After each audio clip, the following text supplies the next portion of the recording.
mbaye ikaze kuri Mukire TV. Uyu munsi reka turebere hamwe akamaro ko gucanira inkoko z'umunsi. Ese gucanira inkoko z'umunsi hari icyo bimaze? Ibi byose reka tubirebere hamwe, turebere hamwe icyo ubushakashatsi bubivugaho. Nge nitwa Mr Sam, mbaye ikaze hano kuri Mukire TV. Mutarakanda subscribe, uyu ni umwanya wo wakora subscribe ukakanda like kugira ngo dukomeze twihugura ndetse tumenya byinshi kuri iyi game kuko ni business nziza cyane.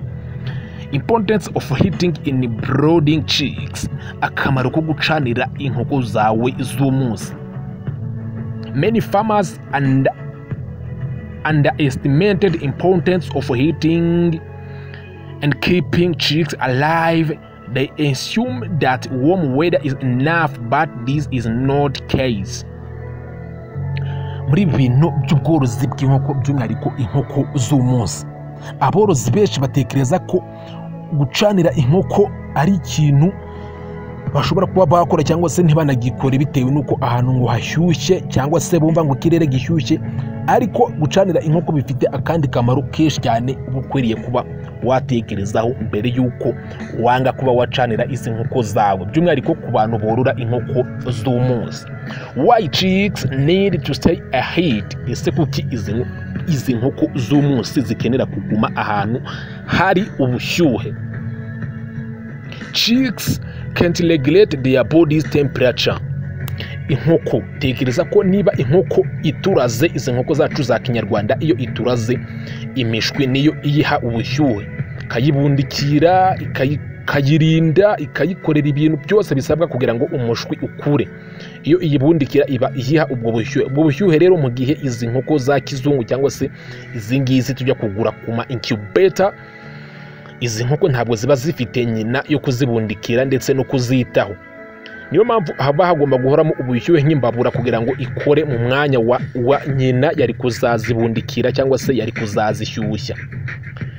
Yes, ngira ngo muri guhita mwumva ko bifite akamaro kuba wazicanira mu gihe izi nkoko zitari kubana na nyina, nk'uko nyine tworora bigezweho bya kinyamwuga, aho tujya kugura inkoko z'umunsi tukaza tukazorora zigakura zitari kubana na za nyina zaziraririye. Imbabura rero ikora mu cyimbo cya nyina yari gutanga ubushyuhe. Kana akamaro ka mbere. Chicks, inkoko ntabwo zishobora kuba zaregera ubushyuhe bwazo izi zikiri ntoya z'umunsi, ziba zitarakura, zitaragira amababa menshi. Niyo mpamvu ukwiriye guhozamo ubushyuhe mu buryo buhoraho kugira ngo nazo zibashe kuba zakura, zigira amababa, zigere ku kigero cyo kuba zabasha kugenzura ubushyuhe bwazo, bityo ntizizangizwe no kuba zidafite ubushyuhe buhagije. Day old chicks can't keep themselves warm because they don't have feathers. Izi ntabwo ziba zifite amababa. Iyo zikiri ntoya nyine ntabwo ziba zifite amababa ngo nazo zibashe kuba zakwiyitaho ndetse ngo zibashe kuba zagira n'ubushyuhe bwo mu mubiri imbere. Niyo mpamvu mu gihe hakonje cyane zishobora no gupfa mu gihe utazicaniye neza cyane. Ku mwanya wa kabiri, cold weather can be deadly. Mu gihe hakonje nyine zishobora kuba zapfa. If temperature drop too low, chick can grow weak or die. Mu gihe ubushyuhe bwabaye buke, inkoko zishobora gukura nabi zikagwingira cyangwa se zikanapfa. Niyo mpamvu ubushyuhe buba bugomba guhoramo buri gihe, kuko inkoko nyine ntabwo ziba ziri kubana na nyina ngo irazibundikira izihe ubushyuhe bwazo. Ikintu cya gatatu, weather can change suddenly. Temperature can drop significantly at night even during the hot season. Amababa agira akamaro gakomeye cyane, ariko mu gihe zitarayamera ntabwo nyine zishobora kuba zagira ubushyuhe bwazifasha kubaho mu gihe hadashyushye. Ugomba gushyiramo ubushyuhe by'umwihariko na nijoro kugira ngo izo nkoko zikomeze kugira ubushyuhe. Niyo byaba ari mu gihe cy'ubushyuhe wizere ko ngo haba hashyushye ngo bizifashe kubaho utazicaniye, oya, ugomba guhozamo ubushyuhe mu buryo buhoraho, uko nyine ntabwo ziba ziragira imibiri yihanganira ubukonje cyangwa se kirima yo hanze. menya ko aribwo ziba zikivuka zikiva mu magi, ntabwo ziba ziramenyera ubuzima bwo hanze. Niyo mpamvu ubushyuhe ari buba bugomba guhoraho. Sign of cold stress in chicks, ibimenyetso bigaragaza ko zikonje ndetse zifite na stress mu gihe zikiri ntoya. Holding together, chicks will gather together for warming. Mu gihe inkoko ziri kuba hamwe, udushwi tw'umunsi mu gihe uri kubona twirunzarunze ahantu hamwe, twicucitse ahantu hamwe, tutari kumuvinga, icyo ni ikimenyetso kigaragaza ko aho hantu hakonje. Mu gihe tutari kumuvinga ngo dukore muvoma hirya no hino ahantu twororera, icyo ni ikimenyetso kigaragaza ko hakonje iyo twirunzarunze ahantu hamwe. Ikimenyetso cya kabiri, making noise. Chicks will creep loudly when they are cold.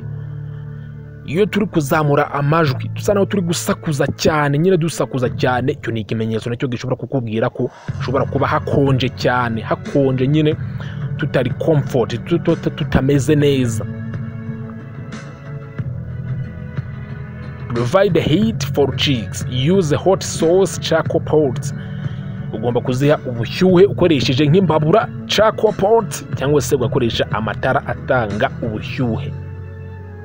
Ibi ni bimwe mu bintu rero twavuga ku bijyanye n'ubushyuhe mu nkoko z'umunsi. Inkoko z'umunsi zikenera ubushyuhe uko byagenda kose kugira ngo zibashe kubaho kandi zibashe gukomeza ubuzima neza cyane. Charcoal pot girls can provide necessary heat. Ayo makara cyangwa se imbabura n'ayo matara ibyo bishobora kuba byatanga ubushyuhe.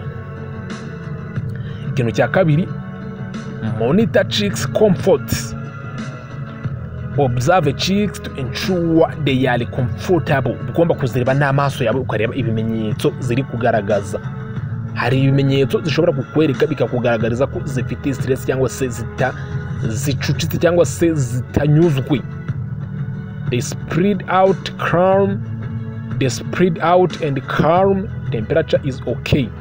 Iyo ziri kwisanzura zitora ibyo zibonye, ubona zisanzuye nyine zitari gusakuza cyane, zigeranije, ibyo ni ibintu bizakubwira ko ubushyuhe bumeze neza. Ibyo nabyo ni bimwe mu bimenyetso ugomba kwitaho kugira ngo umenye ubushyuhe bw'inkoko zawe, bityo ntihazagire inkoko n'imwe gucika bitewe n'ikibazo cy'ubushyuhe mu gihe bwabaye buke cyangwa se bwabaye bwinshi.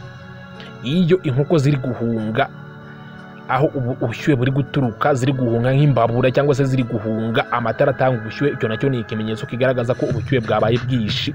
Ugomba kuza ukagabanya ubushyuhe cyangwa se ukaziha amazi menshi yo kubasha kuba zahangana n'ikibazo cy'ubushyuhe, ariko ubushyuhe bwinshi nabwo ntabwo ari bwiza. Mu gihe ubona ziri guhunga aho ubushyuhe buturuka, ni ikimenyetso kigaragaza ko nyine zigushya, ziri guhunga ubwo bushyuhe. Niyo mpamvu bukwiriye kujya ureba ibi bimenyetso buri gihe mu bworozi bwawe bw'inkoko. Yes, ndabashimiye. Nge nitwa Mr Sam. Uyu munsi twareberagamo ikintu kijyanye n'ubushyuhe mu bworozi bw'inkoko. Niba wumva iyi video iguhaye amakuru wari ukeneye, ukande like, uduhe subscribe niba utarayikora, uduhe n'igitekerezo muri comment. Ndabashimiye cyane.